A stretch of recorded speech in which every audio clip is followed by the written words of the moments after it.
Hey, happy Tuesday. This is Mr. Carvajal. If you're working on this, that means that you're home sick and you're not able to come back to school for some time. So this is here for you. We're have finished writing our memorable moments, and we're moving on. We're going to be focusing on author's purpose and on anecdotes. And it's a big part of being a writer and understanding writing. Not just, oh, that was good, I liked it because it had lots of details, but what's the author trying to do? How is the author doing it? That's how we're thinking a lot in high school. So when we're thinking about author's purpose, there are 8 common overall kind of generic purposes that authors might have. There are more, you can look up more, but these are the main ones. The first one is to express and reflect, right? Tell us how you feel. Think about what you've been through and what you've done. Inquire and explore. If you have a question you want to answer, and you can write about it and think it out on paper. Inform and explain. You know something and you want people to know about it. You can write about that. Analyze and interpret. You're going to try and figure out what's going on and explain it to people. Something difficult or something that's not obvious, you're going to kind of teach it to people. Similar to inform and explain. But this one, it might be more straightforward and you have a good sense of what you're teaching people. And in this one, you really are kind of helping people figure it out. So keep that in mind. Take a stand. Something's wrong. You don't like the way things are being done, or you don't like that something's happening that shouldn't be happening, and you're going to tell us about it. Evaluate and judge. Something was done, something happened. You read somebody else's writing and you're going to evaluate it or their work or anything like that. Propose a solution. There's a problem and you've got an answer to that problem. Or seek common ground. We're going to try and get along with each other, and you do that through your writing. So those are the author's purposes, and you're going to be thinking about that as we read today, and use one of them in your answer. So for informational writing, you can use anecdotes, and an anecdote is basically a short little story that people use to set up the main part of their story. And when you add an anecdote, right, a very brief story, to make a point, you use that in informational writing, which is what we're going to be looking at today. So let's go ahead and look at the questions before we actually do the reading. What is Abdul-Jabbar's main purpose for writing? Right? Why did he write it? You can use one of these. And be sure to identify his purpose and explain your thinking and give details. Your answer must be at least 100 words. To get the word count, you highlight tools word count. That's only 28 words. So you'd have to write a lot, almost 4 times as much as that to answer this question. Why does Abdul-Jabbar include anecdotes in this excerpt? Well, what do you think? This is just your opinion. Explain what you think and tell us why. And how do the anecdotes he chooses to include support his purpose? Once you decide this, well, you'll think of the stories that he tells and tell us how they're supporting his purpose, whatever you decide. Okay, so if you click on the PDF in Schoology under this assignment, it'll open up this. And let's read through the first part together. From Coach Wooden and Me, Our 50-Year Friendship on and Off the Court by Kareem Abdul-Jabbar. This book is not just an appreciation of our friendship or an acknowledgement of Coach Wooden's deep influence on my life. It is a realization that some lives are so extraordinary and touch so many people that their story must be told to generations to come, so those values aren't diminished or lost altogether. Coach was an old white Midwesterner with old-fashioned ideals. I was a quiet but cocky black kid from New York City who towered 18 inches over him. He was a devout Christian. I became a devout Muslim. He loved big band music of the swing era. I loved modern jazz. On paper, it's understandable that we would have a good working relationship as coach and player, but nothing on that same paper would even hint that we would have a close friendship that would endure a lifetime. You can see them together there, the strong coach and the tall, maybe early 20s teenager there. Over the course of our friendship, Coach and I took a long journey and climbed a mountain to share the magnificent view. This book is my attempt to make sure that our summit experience is not forgotten and that others can make that same climb and be filled with joy. Now we start with the anecdote. A few years ago, I was in Chantilly, Virginia, sitting behind a table, signing sports memorabilia. Autographing sessions are tricky because whenever I look up, I see hundreds of people who have been standing patiently for an hour or more for just 10 seconds of time with me. Some want to tell long stories about how watching me play was a bonding experience with their father. I try to engage as much as possible and still keep the line moving.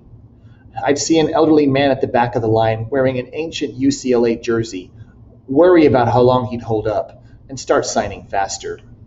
I'd been signing for about half an hour when a man in a Lakers cap laid down a composite photograph in front of me.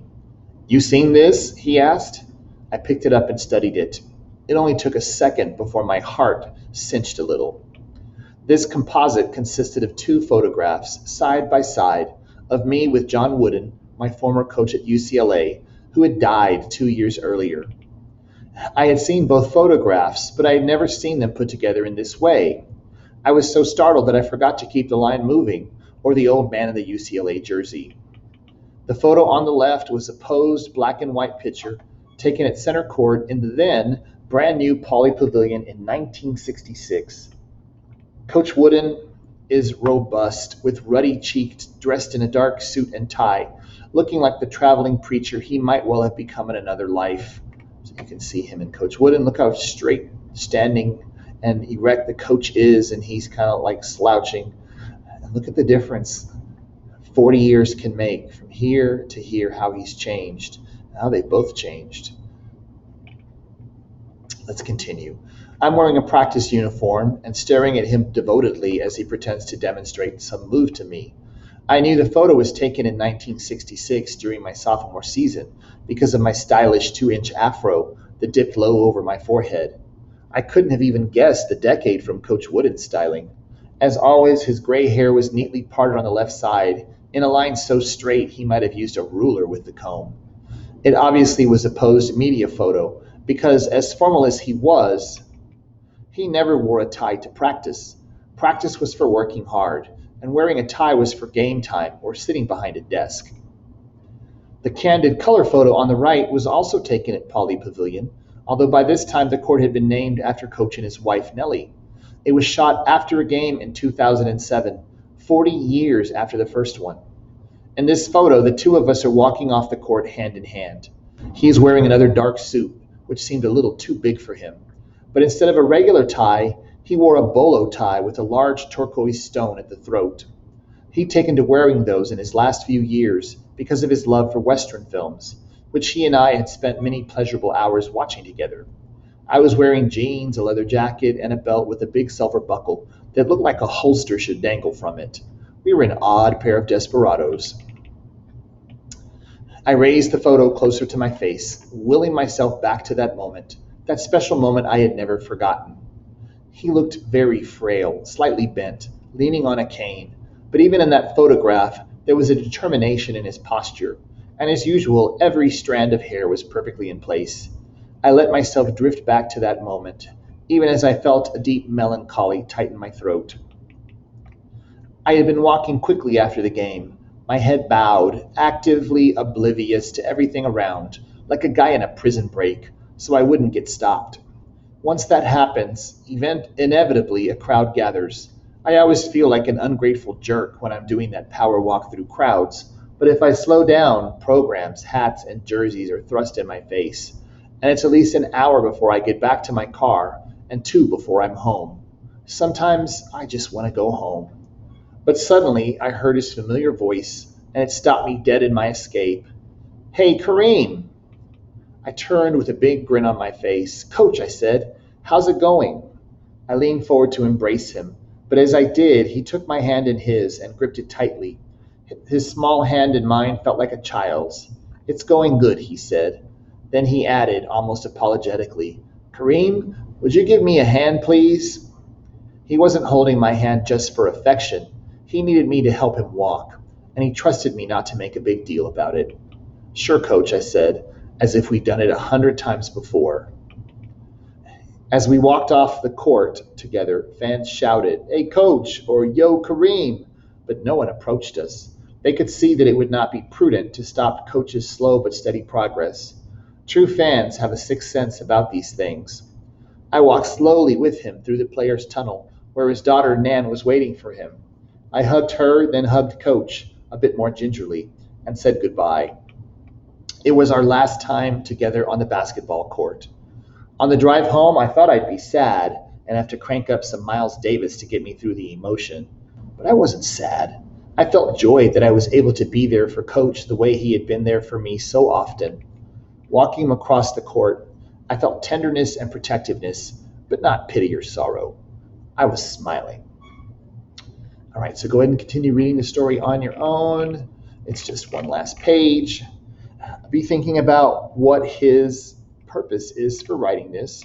Remember, you can look here and then write me 100 words. Tell us what's happening, why you think that, what's going on in the writing.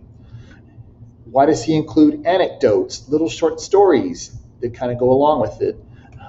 Explain in there. That's just your opinion, your riddle skills. Come up with something and trust yourself and explain. And then, how do the anecdotes he chose to include support his purpose? And they want you to focus mainly on this. This is what we're focused on, the beginning part, where people are in line. Okay, so get this done, get it turned in, get a good grade because you are strong, confident, and successful. And if you need anything, be sure and email me or message me through Schoology.